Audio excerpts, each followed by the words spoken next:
John മക്കൻറോയ്ക്ക് ശേഷം tennis റാങ്കിങ്ങിൽ സിംഗിൾസിലും ഡബിൾസിലും ഒന്നാമതെത്തിയ താരത്തെക്കുറിച്ചായിരുന്നു കഴിഞ്ഞ ദിവസത്തെ മിഠായി ചോദ്യം. അത് സ്വീഡൻകാരനായ ഇതിഹാസ ടെന്നീസ് താരം സ്റ്റെഫാൻ എഡ്ബർഗ് ആണ്. ശരി ഉത്തരം കണ്ടെത്തിയവർക്ക് അഭിനന്ദനങ്ങൾ. ഇനി ഇന്നത്തെ മിഠായി ചോദ്യത്തിലേക്ക് പോയാലോ. ഒരു പാലക്കാട്ടുകാരൻ പയ്യൻ.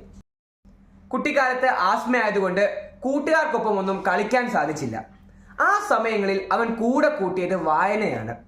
ആ വായനയ്ക്കൊപ്പം അവൻ്റെ ഇംഗ്ലീഷ് ഭാഷയും വളർന്നു.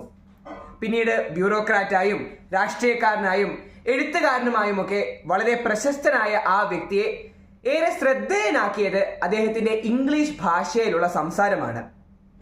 ഏറ്റവും ഒടുവിൽ ദ വണ്ടർലാൻഡ് ഓഫ് വേർഡ്സ് എന്ന പുതിയ പുസ്തകത്തിലൂടെ ഭാഷയും വാക്കുകളുമൊക്കെയായി ബന്ധപ്പെട്ട കഥകളുമായി അദ്ദേഹം വരികയാണ്. ആ മലയാളിയാണ് നിങ്ങൾ തിരിച്ചറിയേണ്ടത്.